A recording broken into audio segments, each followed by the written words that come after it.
Video pengakuan mantan anggota polisi dari Satuan Intelkam Polresta Samarinda, Aibtu Ismail alias Ismail Bolong, sontak menuai sorotan publik. Dalam video tersebut, Ismail Bolong menerangkan bahwa ia bertindak sebagai pengepul batu bara dari lokasi tambang ilegal di Marangkayu, Kutai, Kartanegara, Kalimantan Timur. Dari hasil bisnisnya tahun 2021, ia menuding petinggi Polri ikut menerima setoran dari dirinya. Tak berselang lama, Ismail langsung menyanggah videonya sendiri dan mengaku hanya bohong belaka. Ini yang beredar. Saya klarifikasi bahwa berita itu tidak benar. Dan saya pastikan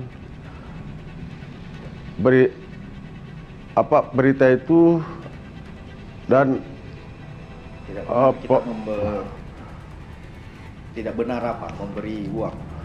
Artinya berita itu saya tidak pernah komunikasi sama Kabar Reskrim, apalagi memberikan uang. Kita kenal. Dan saya tidak kenal. Atas pernyataannya, Direktur Tindak Pidana Tertentu Dirtipiter Bareskrim Polri Brigjen Pol Pipi Trismanto memanggil keluarga Ismail Bolong. Dirtipiter mengungkap peran anak dan istri Ismail dalam bisnis tambang batu bara. Ismail Bolong kan ya mangkir, tapi kan pemegang saham kan nama-nama pemegang saham kan kita perlu mintain keterangan dong kan gitu. Jadi yang bersangkutan kan pemegang saham ya. Izin Pak, anaknya ini pemegang saham ya Pak? Anaknya sebagai direktur utama. Oke, gitu. Kalau istrinya Pak? Nah istrinya mungkin kemungkinan sebagai saksi aja, karena mungkin dia sebagai pemegang saham juga ya. Gitu. Diketahui Ismail Bolong sudah 2 kali mangkir dari panggilan kepolisian. Bareskrim Polri telah menaikkan status kasus tambang ilegal di Kalimantan Timur ke penyidikan. Lantas akankah pemeriksaan istri dan anak Ismail Bolong mengungkap fakta baru soal aliran penerima suap tambang ilegal?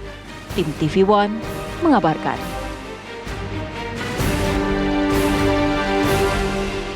Bingung sungguh bingung memang pemirsa ketika seorang Ismail Bolong awalnya keluar memberikan pernyataan yang kontroversial bahwa ia mengaku sebagai pengepul tambang ilegal bahkan menyuap sejumlah dana untuk Pati Polri. Yang jadi pertanyaan kasusnya ini sudah sampai mana? Langsung saja saya akan tanyakan di sini dengan Pak Beni Momoto karena kebetulan Pak Beni juga sudah sedang menangani kasus ini juga ya Pak ya, mensupervisi dari Kompolnas pastinya. Selain itu saya juga telah tersambung dengan Pak Bambang Rukminto sebagai pengamat kepolisian kita. Pak Bambang, selamat malam. Assalamualaikum.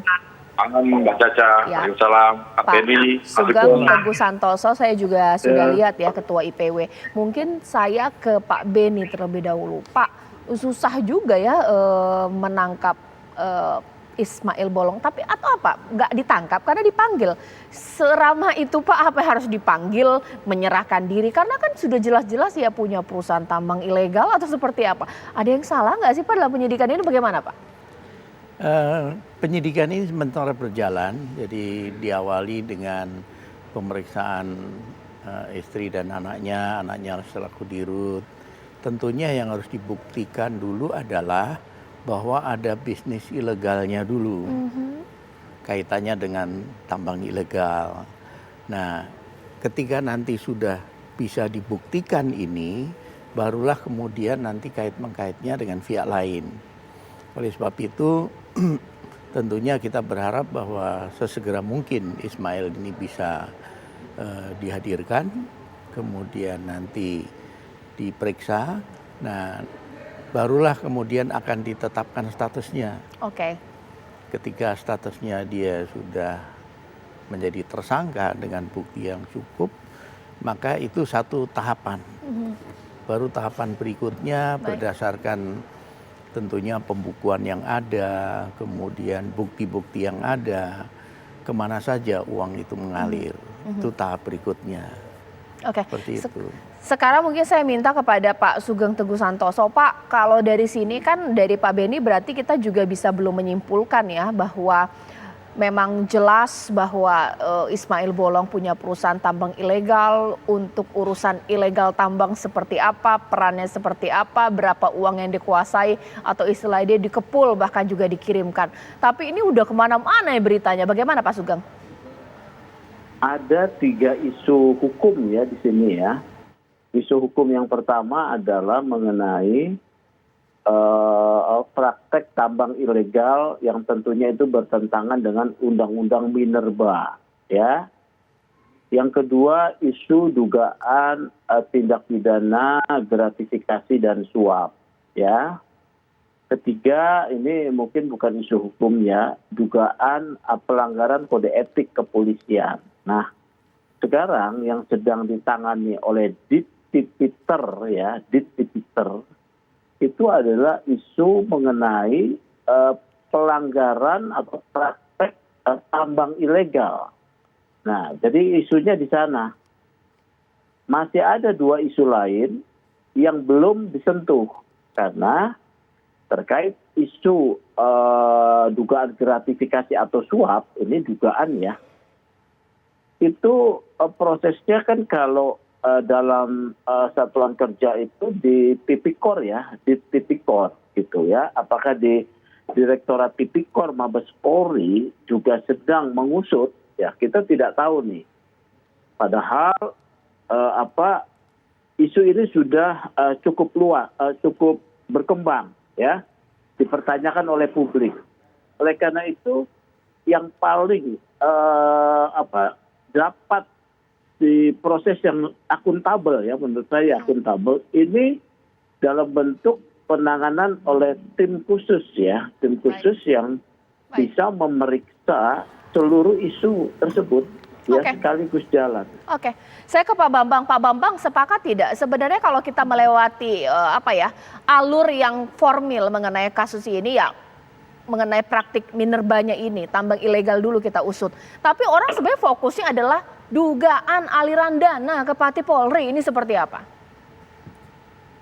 Kasus ini kan muncul setelah video Ismail Bolong itu beredar, tapi kemudian disusul juga beredar surat Kadif Propam maupun nota dinas dari Karopaminal Hendra Kurniawan.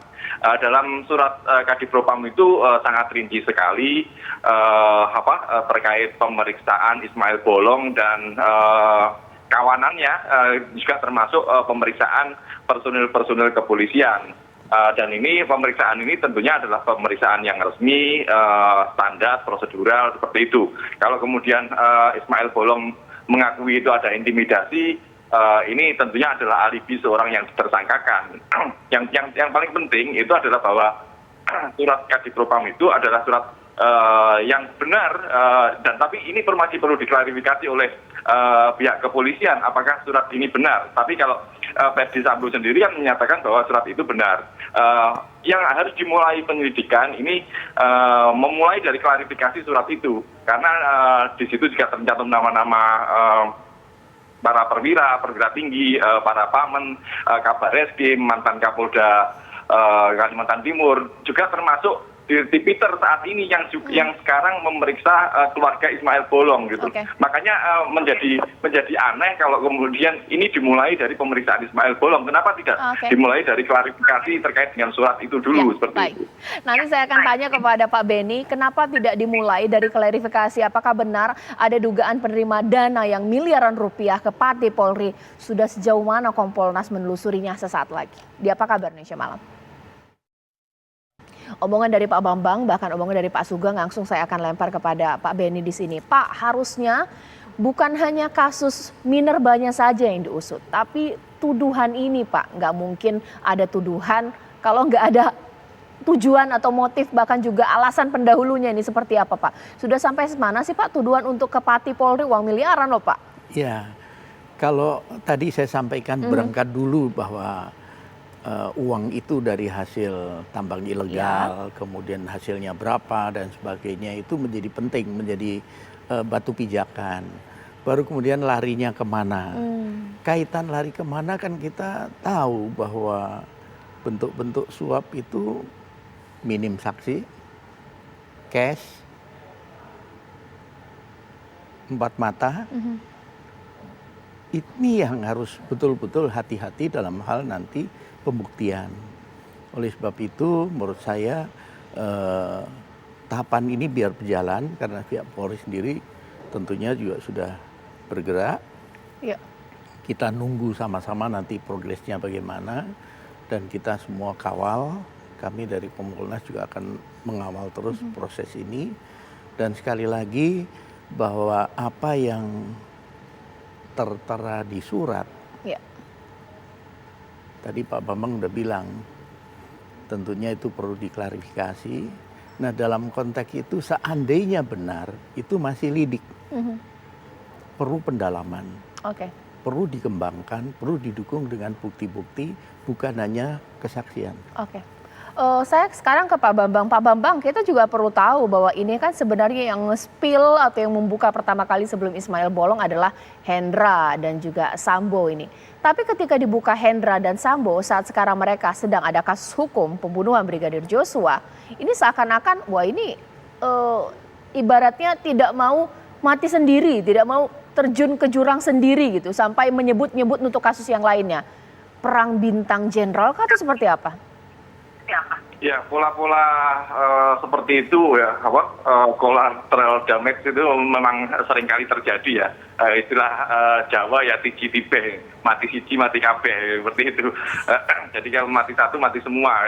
Upaya-upaya seperti itu tentunya ada, tetapi sebaiknya kita kesampingkan. Yang terpenting adalah ini adalah salah satu bentuk momentum untuk pembenahan nilai positifnya itu, pembenahan Polri untuk bersih-bersih internal Polri. Makanya kalau kemudian ini buka-bukaan membuka borok-borok penyakit-penyakit di Polri, ya ayo kita bersama-sama benar-benar mendorong Kapolri untuk benar-benar segera melakukan langkah-langkah konkret untuk membersihkan kepolisian gitu loh. Makanya yang terpenting tadi adalah yang saya sampaikan di awal, ada klarifikasi lebih dulu terkait dengan surat di Propam itu, apakah benar atau tidak. Karena kalau kemudian ini sekedar dialihkan hanya terkait dengan masalah tambang ilegal ini banyak kok, bukan hanya Ismail Bolong saja, dan ini PR yang sebenarnya sudah bertahun-tahun.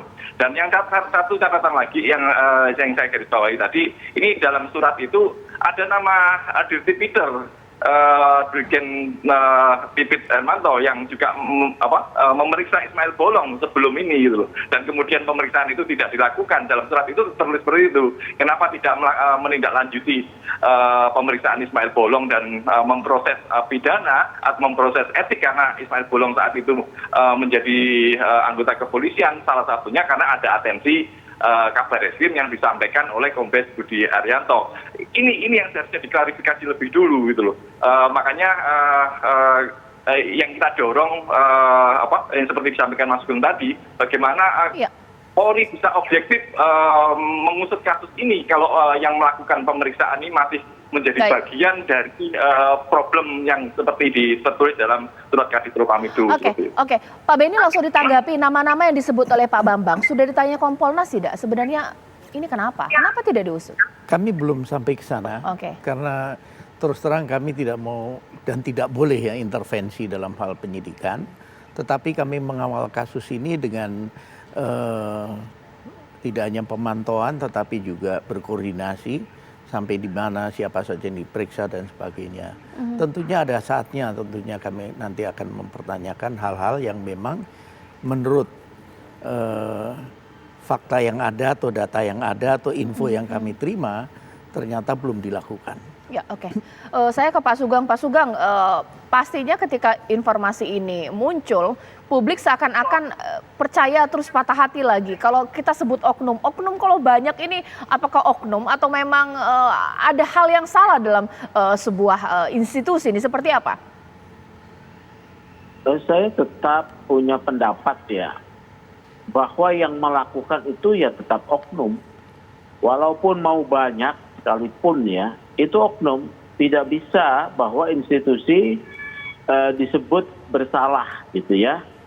Yang bersalah adalah oknum atau kepemimpinan ya. Karena norma institusi itu ada sebagai norma lembaga yang menegakkan hukum, lembaga kepolisian ya. Nah, fenomena ini kan fenomena yang buruk ya buat di depan mata masyarakat. Tetapi fenomena buruk ini bisa dikelola menjadi satu kondisi yang berbalik positif apabila Polri bisa mengelolanya dengan baik. Ya. Mengelola yang dengan baik dengan cara apa? Sebagai institusi hukum, penegak hukum, maka pengelolaannya dengan penegakan hukum yang akuntabel. Bagaimana akuntabel? Kalau di sana ada yang namanya konflik kepentingan, ya konflik interest, itu harus dihilangkan. Oleh karena itu perlu ada tim yang bisa bersama-sama, tidak hanya Bareskrim ya, seperti itu. Baik, terima kasih Pak Sugeng, terima kasih Pak Bambang, terima kasih Pak Beni. Kita berharap bahwa institusi Polri, kita masih punya kepercayaan sangat besar dengan institusi ini. Bahkan Kapolri sudah meminta untuk atensi untuk kasus ini usut dengan tuntas pemirsa. Ini menjadi akhir Apa Kabar Indonesia Malam. Terima kasih Bapak-Bapak, saya Cica Anissa menutup Apa Kabar Indonesia Malam. Terima kasih, selamat malam, sampai jumpa.